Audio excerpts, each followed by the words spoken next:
The advice almost everyone hears for poor leg circulation after 50 is also the advice that leaves a lot of people wondering why nothing is changing.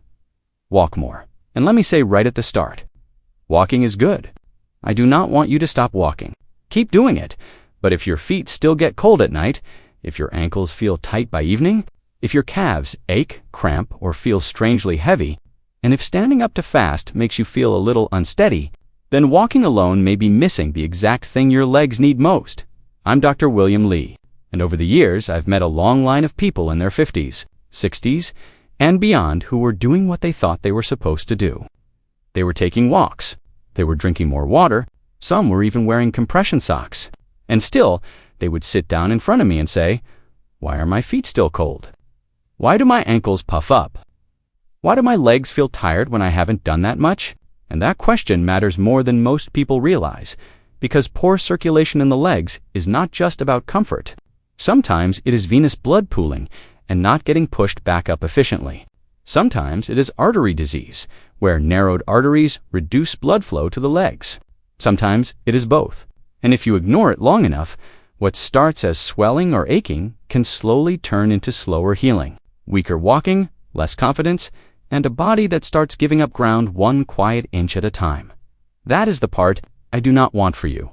So if you give me a few minutes, I'm going to show you the 3 exercises I would focus on first after 50 if I wanted to wake up circulation in the lower legs at home. We are going to count them down from 3 to 1. Each one builds on the one before it. And the last one is the one I would choose. If you told me I could keep only a single movement for the calf pump dot, because that is really what this whole video is about. Your CALF pump, your so-called second heart. Every time your calf muscles tighten, they squeeze the deep veins in your legs and help push blood back up toward your chest. That matters because blood in the legs has to fight gravity on the way home. Your calf muscles help do that job. When that pump gets weak, blood can start hanging around where you do not want it down near the ankles. Down in the lower legs, exactly where people notice swelling, heaviness, and that dull, tired feeling, and after 50, that pump often gets weaker for very ordinary reasons. You sit more, you lose muscle without noticing it, your ankles get stiffer. Your movement gets shorter and smaller.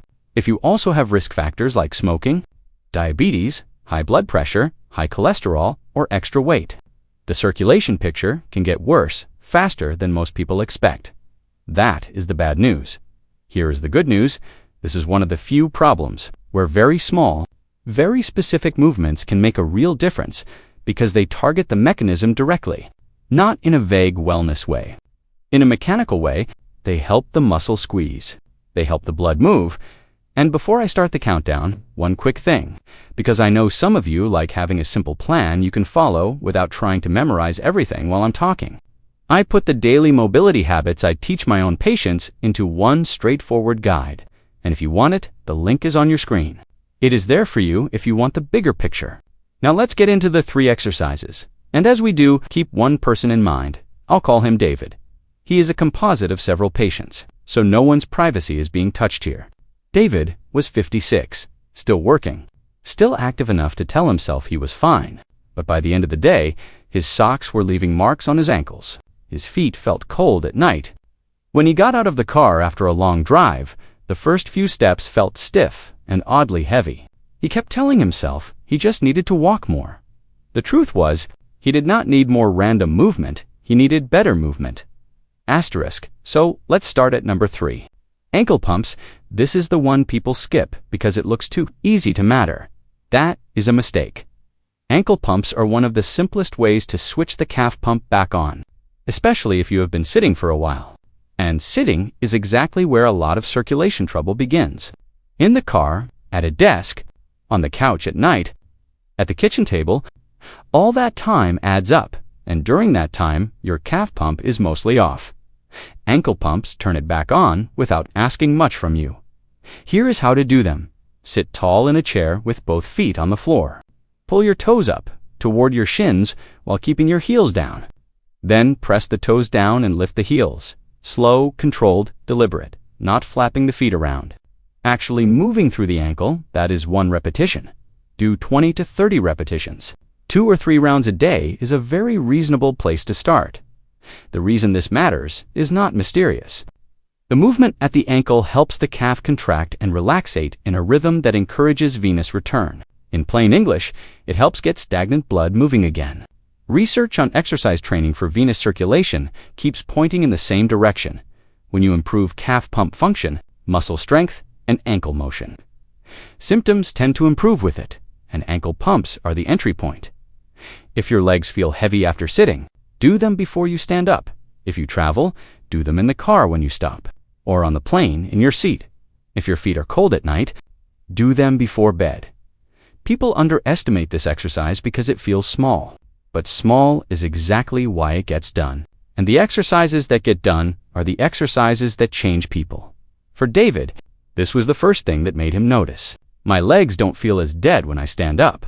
That is number 3. But ankle pumps wake the system up. They are not the strongest squeeze. For that, we need to stand. Asterisk number 2, the supported calf raise. This is where circulation and stability start helping each other. Stand behind a sturdy chair or at a kitchen counter. Lightly rest your hands there for balance. Feet about hip-width apart. Then slowly rise onto the balls of your feet. Lift your heels as high as you comfortably can. Pause for a second. Then lower slowly. That is 1 repetition. Start with 10, build toward 15, then 20 over time. Now here is what most people do wrong. They bounce. They rush. They turn it into momentum. Do not do that. The value is in the controlled squeeze on the way up and the controlled lowering on the way down. When you rise, your calf muscles compress the veins and help push blood upward. When you lower slowly, you are building strength in the exact muscles that help support walking, balance, and that all-important calf pump.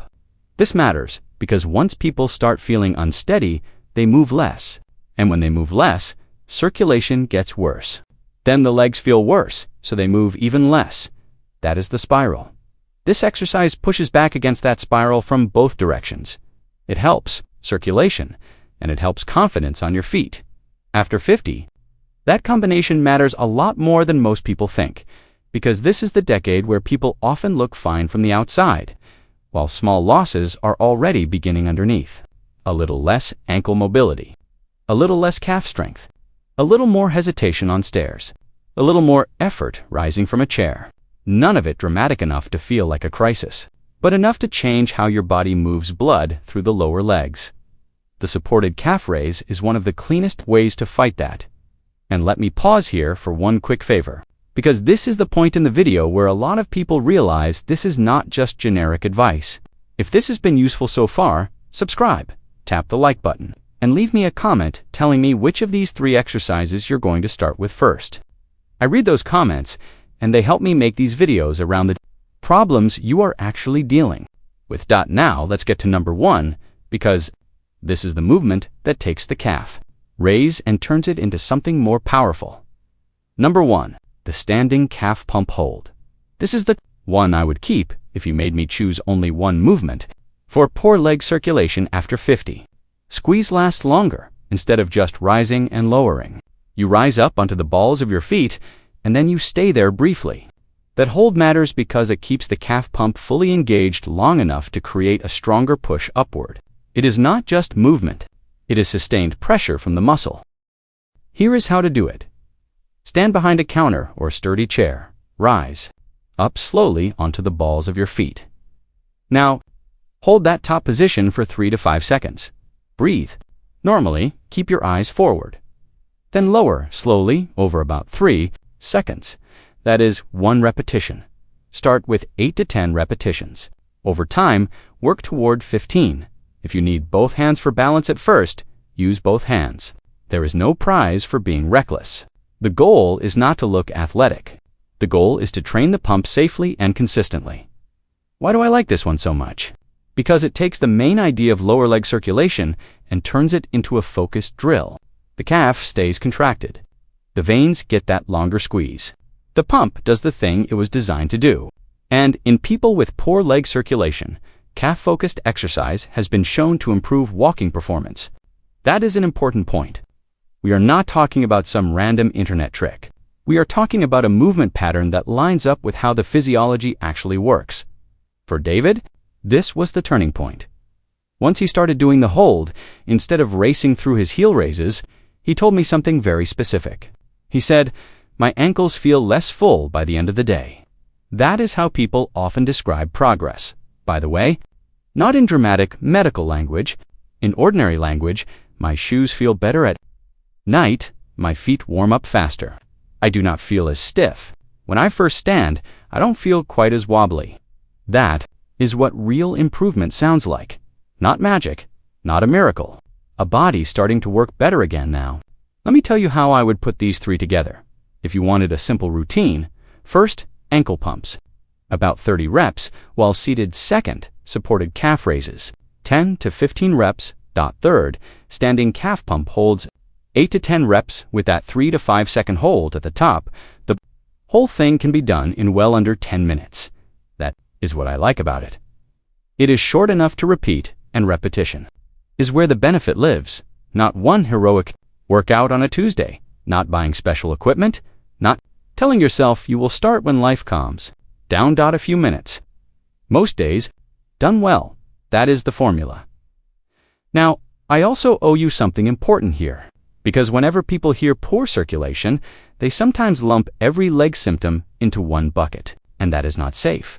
If you get sudden severe pain in one leg, if one foot turns pale or much colder than the other, if the leg becomes numb or weak out of nowhere, or if you have a sore on the foot or lower leg that is not healing, do not sit at home doing calf raises and hoping for the best. Those are the kinds of signs that deserve medical attention promptly, especially after 50, because artery disease becomes more common with age, and even more common if you have diabetes, smoke, or have blood pressure or cholesterol issues. Home exercises are for the slow, chronic, everyday kind of sluggish circulation. They are not for emergencies. And one more thing I want to be very honest about. These exercises are not a substitute for getting evaluated if your symptoms are persistent. If your calves cramp every time you walk and the pain eases with rest, if your pulse in the feet seems weak, if one side is clearly worse than the other, or if you are seeing skin changes and wounds that linger, that is worth discussing with your doctor. The right exercise can help, but the right diagnosis matters too. All right, let me give you the quick recap. Number 3, ankle pumps. The easiest way to wake the calf pump up, especially after sitting. Number 2, supported calf raises, a stronger squeeze that helps circulation and steadiness at the same time. Number 1, the standing calf pump hold, the one with the sustained top position, the most focused movement of the three, and the one I would choose first if I wanted the biggest payoff from a single exercise, and here is the bigger message underneath all of this. After 50, circulation problems do not usually arrive like a thunderclap. They creep in. A little swelling, a little coldness, a little heaviness, a little less bounce in the legs, a little more caution on stairs. And because it happens gradually, people adapt to it instead of challenging it. I do not want you adapting to it. I want you pushing back because your lower legs are one of the places where daily movement still gives you a real say in how the next decade feels. Warmer feet, less pooling, better walking, better confidence, better odds of staying active instead of shrinking your world around. What your legs will tolerate, that is worth 10 minutes. If this helped you, subscribe so you do not miss the next video. Give this one a like, and tell me in the comments which of these 3 exercises you're starting today. Take good care of those legs of yours.